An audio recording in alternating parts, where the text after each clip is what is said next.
मसीह यीशु के जलाली और बबरकत नाम में आप सबको मेरा सलाम। आज की जो स्टोरी है, कहानी है, यीशु 10 कोढ़ियों को शिफा देता है। हवाला लूका 17 बाब और उसकी 11 से 19 आयत। कोढ़ जिल्द की एक खतरनाक बीमारी है। पुराने ज़माना में अगर किसी को ये बीमारी लागू होती थी, उसको नापाक समझकर शहर या गांव से बाहर निकाल दिया करते थे। लोग उनके करीब जाने से डरते थे कि कहीं उनको भी ये बीमारी ना लग जाए। अगर कोई शिफा पा जाता तो अपने जिस्म का नुमाया करवाने के लिए काहिन के पास जाया करते थे और इस बात की तस्दीक करते कि ये शख्स शिफा पा चुका है या नहीं। और एक दिन ऐसा हुआ कि यीशु यरूशलेम को जाते हुए सामरिया और गलील के बीच से होकर जा रहा था कि एक गांव में दाखिल होते वक्त 10 कोढ़ी उसको मिले। जब उन्होंने यीशु को देखा तो दूर खड़े होकर आवाज से चिल्ला कर कहने लगे, ऐ यीशु इब्ने दाऊद, हम पर रहम कर। अगर तू चाहे तो हम पाक साफ हो सकते हैं। यीशु ने दूसरे लोगों की तरह उनसे नफरत ना की, बल्कि उसे उनकी हालत पर तरस आया। यीशु ने उन कोढ़ियों को देखकर कहा, मैं चाहता हूँ कि तुम सब पाक हो जाओ। और कहा, जाओ अपने जिस्म को काहिन को जाकर दिखाओ। और ऐसा हुआ कि वो जाते जाते पाक साफ हो गए। फिर ऐसा हुआ कि उनमें से एक कोढ़ी ने जब देखा कि वो शिफा पा चुका है, बुलंद आवाज से खुदा की तारीफ करता हुआ वापस यीशु के पास लौटा और मुंह के बल यीशु के पाँव में गिर पड़ा।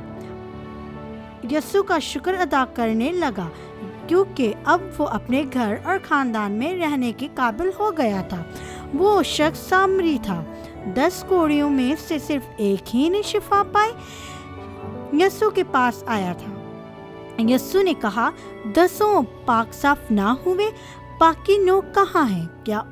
क्या उन 9 को वाजिब ना था कि वो भी लौटकर खुदा की तमजीद करते और उसका शुक्र अदा करते?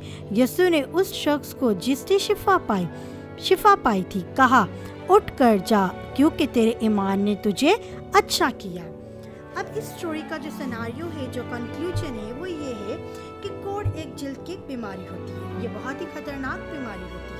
पुराने ज़माने में अगर किसी शख्स को ये बीमारी होती तो वो उस जगह पर, उस शहर में, उस गांव में उसे रहने नहीं देते थे, उसे बाहर निकाल दिया जाता था।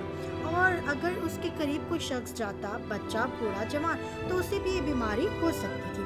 इस वजह से गांव के लोग, शहर के लोग उस शख्स को बाहर निकाल देते थे।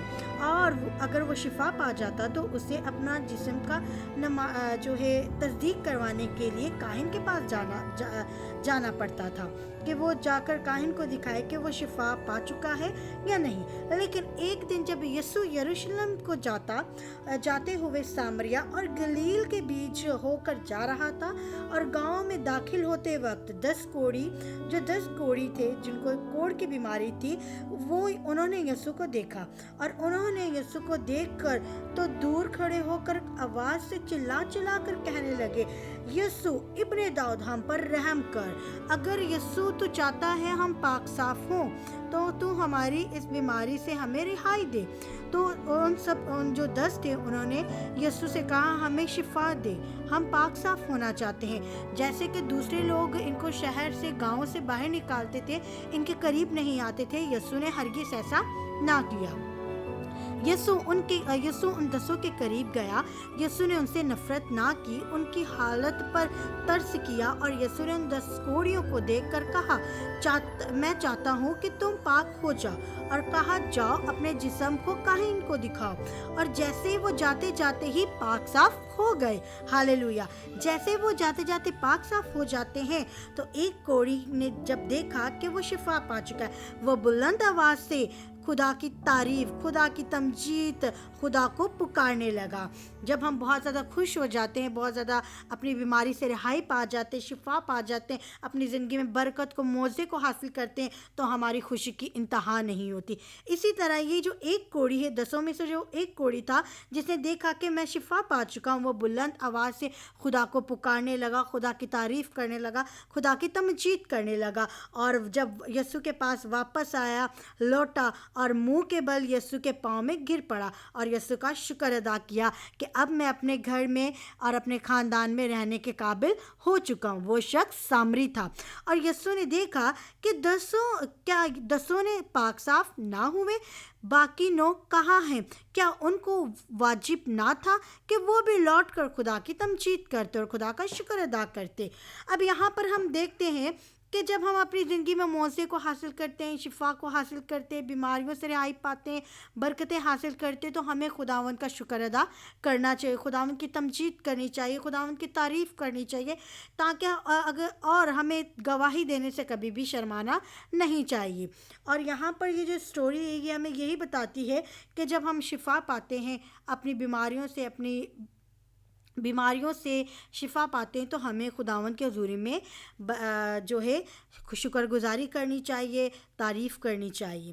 یہ تھی آج کی کہانی، جس سے ہم نے یہ سیکھا کہ ہمیں اپنے ایمان کو مضبوط رکھنا اور خداوند کی تعریف کرنی ہے۔ ہم اپنے ایمان ہی کے وسیلہ سے اپنی برکات کو، اپنے معاوضے کو، اپنی بیماری سے رہائی پا سکتے ہیں، جیسے 10 میں سے ایک نے اپنے ایمان ہی کے وجہ سے اچھا ہوا، چنگا ہوا اور خداوند کا شکر ادا کیا۔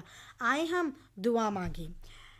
پیارے آسمانی باپ، ہم سارا عزت اور جلال تیرے ہی نام کو دیتے ہیں۔ خداوند، ہم تیرا شکر کرتے ہیں کہ تو نے ہمیں ایک اور دن عطا کیا۔ ہم خدا باپ، خدا بیٹے اور خدا روح القدس پر ایمان رکھتے ہیں۔ خدا باپ، آج کے اس اسٹوری کے وسیلہ سے ہر ایک کو ایمان میں پختہ ہونے کی توفیق عنایت فرما۔ مانگ لیتے تیرے پیارے بیٹے یسوع المسیح کے وسیلہ سے، آمین۔